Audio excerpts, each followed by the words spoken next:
Tenemos una bomba de última hora, que es que el presidente Joe Biden se baja de la carrera presidencial, es decir, renuncia a volver a presentarse a las elecciones presidenciales para, si salía elegido, renovar mandato. Tendría su segunda legislatura enfrentándose a Donald Trump, que ahora por último sabéis que ha tenido el incidente de la oreja que ha tenido. Habría sido su adversario en estas elecciones, pero ha saltado el bombazo la decisión de Joe Biden. En un primer momento, decisión suya, no de un equipo médico, que se sepa, aunque ya había dado un alegato por último, una intervención en la que ya daba a entender que si un médico así lo indicaba en un informe, tendría que bajarse de la carrera presidencial, no podría volver a presentarse a elecciones y renovar mandato. En un principio ha sido decisión suya, por tanto no se puede enfrentar a Donald Trump en las elecciones, y surge precisamente la duda de entonces quién va a ser la persona que sustituya a Joe Biden como líder del Partido Demócrata en Estados Unidos. Hacer una aclaración: en Estados Unidos hay dos bloques grandes, al igual que en España está el bloque de la derecha y el bloque de la izquierda. En Estados Unidos están el Partido Republicano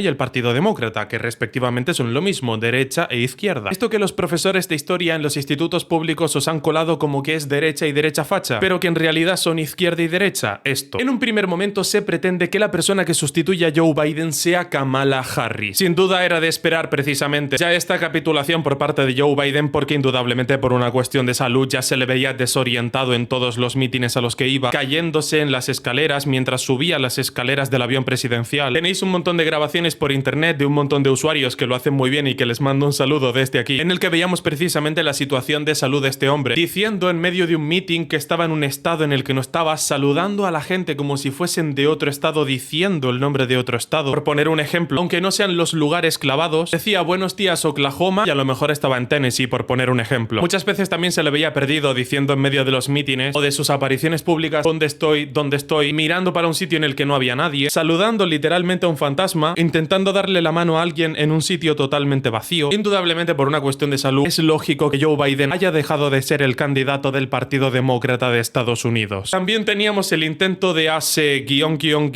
Sina-To de Donald Trump, que lo catapultaba en las encuestas, y encima, por si fuera poco, ahora el presidente de la Cámara de Representantes de Estados Unidos decía que si Joe Biden no estaba apto para volver a presentarse a las elecciones de Estados Unidos, si no reúne esos requisitos mínimos, esas competencias mínimas, no está apto tampoco para ser presidente, por lo que pedía la dimisión del mismo Joe Biden. Como presidente de Estados Unidos, en un principio, si esto fuese así, se tendrían que adelantar las elecciones. Indudablemente, la cuestión se plantea, se pone sobre la mesa a nivel mundial. Occidente necesita un buen líder y sobre todo alguien que sea un buen diplomático. Incluso por encima de buen líder, que sea un buen diplomático. A todo esto, por si fuera poco, obviamente que Joe Biden nunca fue un buen líder precisamente por estas razones de salud, acusado en muchos casos de senilidad y presentando un comportamiento como tal, no figuraba evidentemente como el líder de Occidente que necesitaría, por ejemplo, Ucrania en el conflicto que tiene con Rusia para que le envíen armas, financiamiento, apoyo militar, de tropas tal cual que se trasladasen, y ahora el mundo Occidente más concretamente busca un nuevo líder. El conflicto de Rusia-Ucrania se queda de momento sin un líder de Occidente, que es el presidente de Estados Unidos, que pueda apoyar a Ucrania, no por lo menos con un presidente lo suficientemente competente. Ya veíamos ahora por último que Estados Unidos se retrasaba al enviar armas, tropas, financiamiento, los enviaba a deshora, mal, es decir, no cumplía en tiempo y forma con las ayudas a Ucrania, ni tampoco, muy importante, con las ayudas a Israel en el conflicto Israel-Palestina, que no olvidemos que sigue siendo un conflicto en activo. Y si por si todo esto no fuera suficiente, ahora encima un aliado histórico con un papel mucho más importante del que la gente cree, que es Arabia Saudí, se pasa al bando de los BRICS. No olvidemos los BRICS, un bando compuesto en un principio por tan solo 5 países. Realmente a estos 5 países se les conoce como los fundadores de los BRICS a día de hoy: Brasil, Rusia, India, China y Sudáfrica, o por las iniciales de estos países, los BRICS. Han recibido decenas de solicitudes para unirse precisamente a su grupo, y un miembro importante que entra a formar parte de los BRICS, o por lo menos que sale del bando de Estados Unidos y se abre a negociaciones, también con su declaración de que van a aceptar contratos de petróleo en otras divisas, como dijo el príncipe de Arabia Saudí Mohammed bin Salman Al Saud. Estados Unidos con esto pierde un aliado histórico. No olvidemos que el dólar se fortaleció gracias a que Arabia Saudí empezó a firmar contratos de petróleo en dólares, siendo Arabia Saudí el banco central del petróleo del mundo, no os olvidéis, a cambio de que Estados Unidos les diese tropas militares con las que defender a ese país. Ahora precisamente ese socio que le dio fortaleza al dólar ahora se te va y encima se te va con el bando enemigo. Evidentemente que esto es un golpe muy fuerte para Estados Unidos. Vemos la debilidad del dólar. No os olvidéis de este principio ancestral de la economía: el oro circula porque tiene valor, el papel papel moneda tiene valor porque circula. Vemos un dólar que circula cada vez menos, que pierde mucho valor a nivel mundial. Ya no es el mismo dólar que encontrábamos en los años 70, justo recién salido en 1971 del patrón oro, salida realizada por el presidente Richard Nixon, aunque ya de por sí empezó a perder poder adquisitivo a pasos de gigante con respecto al oro, pero ahora evidentemente este ritmo se ha acrecentado y mucho. Necesitamos indudablemente un líder que retome las comunicaciones con China, sobre todo con China, porque retomando las comunicaciones con China no os preocupéis que China frena a todos, tanto a Rusia como a Corea del Norte. No os olvidéis los tres países que realmente son el triunvirato que está atacando a Ucrania, que recibe a su vez apoyo de Occidente. Retomando comunicaciones con China, China se encarga de frenar a todos los demás, porque es para esos otros dos países papi pasta, el que les da el dinero, el que les pone el dinerito sobre la mesa. O sea que indudablemente paso clave cuando consigamos un muy buen diplomático es retomar comunicaciones y relaciones con China, y también por supuesto no por ello desmerecer el retomar comunicaciones y relaciones lo más estrechas posible tanto con Rusia como con Corea del Norte. Esto lo había conseguido Donald Trump, que ahora por último había tenido este incidente, el primer presidente de la historia de Estados Unidos que lograba pisar Corea del Norte de forma amistosa con su líder político, régimen autocrático, no olvidéis. Todas estas comunicaciones, así como la fortaleza del dólar, las perdió hasta el punto de una caída, la hecatombe final, cuando se fue Donald Trump del poder, cuando Donald Trump dejó de ser presidente de Estados Unidos. Yo precisamente por eso espero que salga Donald Trump de nuevo. En su incidente se fortalece mucho políticamente, primero trataron de llevárselo por delante mediáticamente, luego de forma civil, mediante juicios y ahora literalmente de forma literal, física. Todo esto Estados Unidos lo perdió desde que perdió al mejor diplomático que ha tenido en la era moderna, que es el mismo Donald Trump. La comunicación con estos países, por orden China, Rusia y Corea del Norte, nunca se debió haber perdido. Son países con los que no tenemos que estar enfrentados y precisamente esta comunicación se perdió cuando se marchó Donald Trump y llegó la momia. La momia presuntamente, ¿no? Con este presuntamente con el que te libras. Desde que se fue lo único que ha habido es conflictos, debilidad del dólar y cortes de comunicación con Occidente por parte de estos países y de otros tantos. Demostración una vez más de que el mundo necesita un líder sí o sí. Habrá alguno que me pueda mencionar que efectivamente Ucrania ha recibido un paquete de ayudas por parte de BlackRock, pero realmente BlackRock no ayuda a países o no invierte en países. Esto es una duda más de economía básica. BlackRock no invierte en países, BlackRock compra países a saldo, que es muy distinto. Ahora por último además, y por si fuera poco, el mismo Donald Trump, decisión que a mí personalmente por esto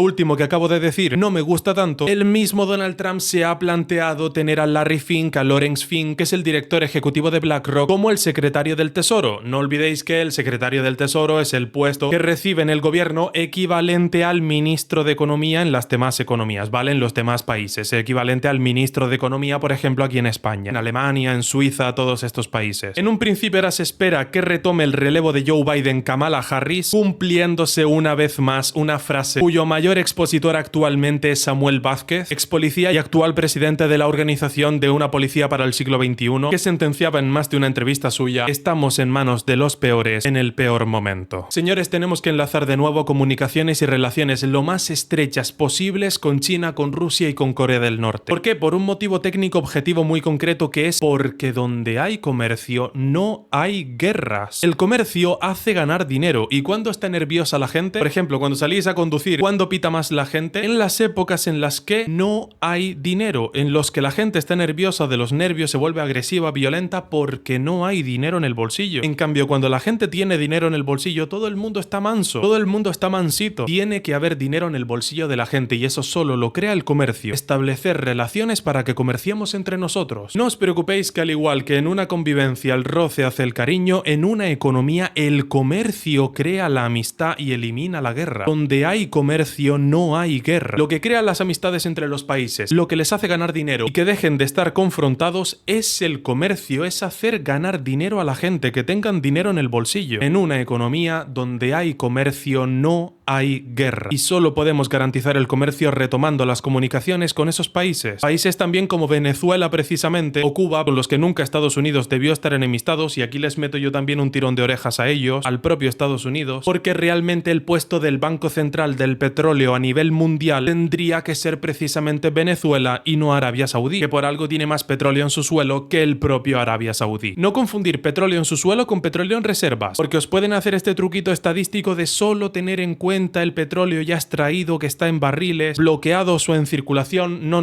Yo me refiero a petróleo tal cual, en bruto, en su suelo, cantidad a lo bestia. El que más tiene precisamente es Venezuela, mucho más que Arabia Saudí. Ahora precisamente por haberte buscado enemigos, el propio Estados Unidos, ya vemos lo bien que le vendría que hoy en día Venezuela fuese el banco central del petróleo del mundo. Caso que no se da. El mundo está a la expectativa de ver qué ocurre. En un principio tenemos ya el enfrentamiento Donald Trump contra Kamala Harris. Los veremos en un principio en la carrera presidencial como candidatos. De conseguirlo, Kamala Harris sería la primera presidenta de la historia de Estados Unidos. De conseguirlo Donald Trump, Occidente contaría con el líder de Occidente que necesita. Indudablemente el líder de Occidente no es Ursula von der Leyen, la presidenta de la Comisión Europea. El líder de Occidente, le duela a quien le duela, es el presidente de Estados Unidos. Y ahora mismo el mundo lo que necesita es eso, un buen líder de Occidente que sobre todo y más que líder, sea un buen diplomático. Interesantísima, indudablemente, esta actualidad geopolítica. Esta ha sido una entrega más de este diario geopolítico que traigo para ustedes. Mi nombre es Mr. Brent. Déjenme decirles que ha sido un honor para mí informarles. Les prometo que aquí seguiré haciéndolo y nos vemos en el próximo vídeo.